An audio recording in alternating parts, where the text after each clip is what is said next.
The message I want to share with you today, all of us, Klal Yisrael, is going through a very, very difficult time. In particular, the tragedy that we suffered on Lag BaOmer this past Friday, Thursday night Friday, and coupled with the fact that we're having such a beautiful Dar L'Dar program right now, I want to share with you a very apropos story. Will hopefully put things in perspective and give us the chizuk that we need.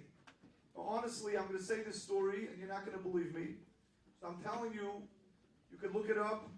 It's in an Artscroll book, Tales of the Soul, Volume 4, on page 128. And if that's not enough, I heard Rabbi Fishel Shechter Shlita say over this story many years ago, and he said he himself was mevayer to make sure that it was true. In 1963, the yeshiva of Preshburg was Yeshiva Yerushalayim HaKodesh.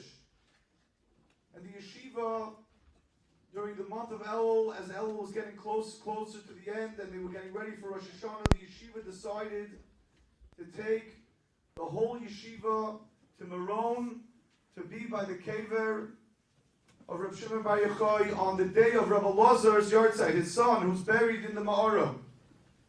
And the whole entire yeshiva went there, and they spent the whole night saying Tehillim at the yeshiva, at the kever. And when they finished, they all went to the mikvah, they davened shacharis, and then they started heading back.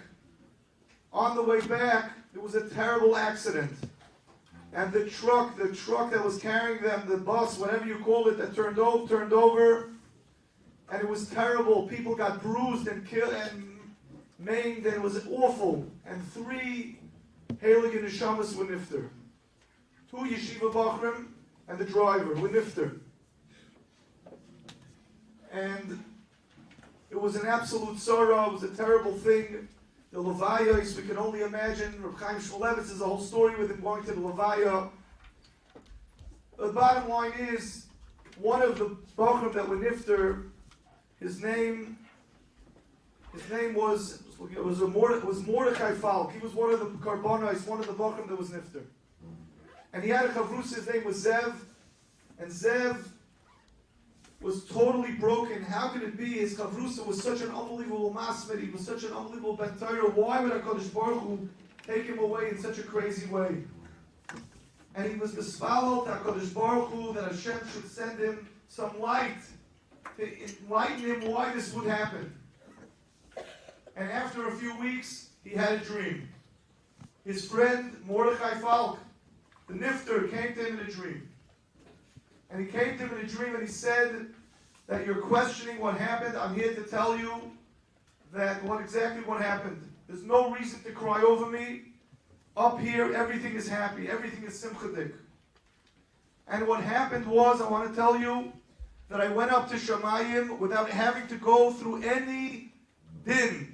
I went straight to Gan Eden. I went straight to the Mesifta of Reb Shimon Bar Yochai, where I sit all day and learn in the Mesifta of Reb Shimon Bar Yochai, because I was nifter right after being at the cave of Reb Shimon Bar Yochai. And that's my chelik in Gan Eden.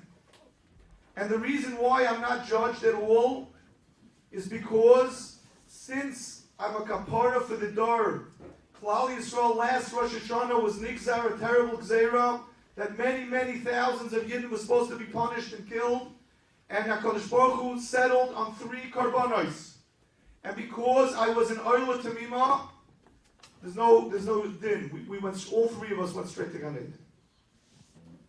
And I sit in Rashbi's Mesifta. That's what he said. And then he said one more thing. He said, you remember every single Erev Shabbos, I did Mavasedra with Rashi, Shnai Mikra Ve'echat Targum with Rashi, yeah? He said, you know what my schus is? My schus is that I am very, very close to Rashi up here in Gan Eden, and I learn with him all the time. And with that, he left. Zev, this bacher, wakes up and he has the dream. He writes everything down and he starts questioning himself. You know, like a person, he's not sure, is it a real dream, was his imagination? And he didn't want to say it over to anybody because he thought maybe people were going to think he's crazy. And he started to daven to HaKadosh Baruch Hu, that HaKadosh Baruch Hu should send him a sign that the dream is true. And he was mispalel for days, and finally, after many days, his friend Mordechai Falk returned to him. And he said, you're questioning whether the dream is true. Of course it's true, and I'm going to give you two signs. The first sign is that you're going to meet your bashert in 7 weeks from today. Her name is Devorah Bas Shimon. You're going to get engaged shortly after. And after your engagement, your future father-in-law has a long-lost brother who was lost during the Holocaust and he was assumed to have died. He's going to be found alive. And then you'll know it's true. Have a wonderful day. He leaves. He writes down all the information. And 7 weeks later, he meets a girl, Devorah Bas Shimon. He gets engaged a few weeks later. And by his l'chaim, he goes over to his father-in-law and says, Tati, you have any brothers? He says, yeah, I have this brother and that brother. I have one brother, Nebuch, he was from the Kedoshim. He was killed in the Holocaust. He says, no, I don't think he was killed in the Holocaust. I think he's going to return. The father looks at him. Says, I have a strange son-in-law here. Okay? A week and a half later, he's sitting in yeshiva learning, and he gets a telegram from his father-in-law. How in the world did you know? How did you know? My long-lost brother, he ended up in Russia. We thought he was lost and killed. He ended up in Russia. We just made communication with him. And then Zev knew that the dream was true. And he knew that Kedoshim V'Torim that die al Kiddush Hashem, especially if they die at the kever of Shimon Bar Yochai, go straight up without a din, and they go into the Mesivta of Reb Shimon Bar Yochai.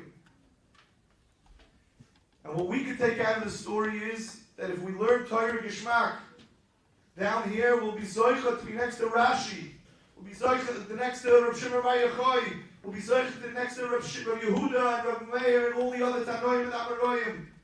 We have an opportunity to learn to learn with our fathers, to learn with our grandfathers, to learn with our chavrusas, whoever came. Let's take advantage. Let's realize the unbelievable schar of Limud HaTorah. And let's learn with Hasma the Rabbah. Have a wonderful day, everybody. Anybody that didn't bring Mishnayos, I have some extra Mishnayos over here. Have a wonderful day, and we should begin learning as soon as possible. And the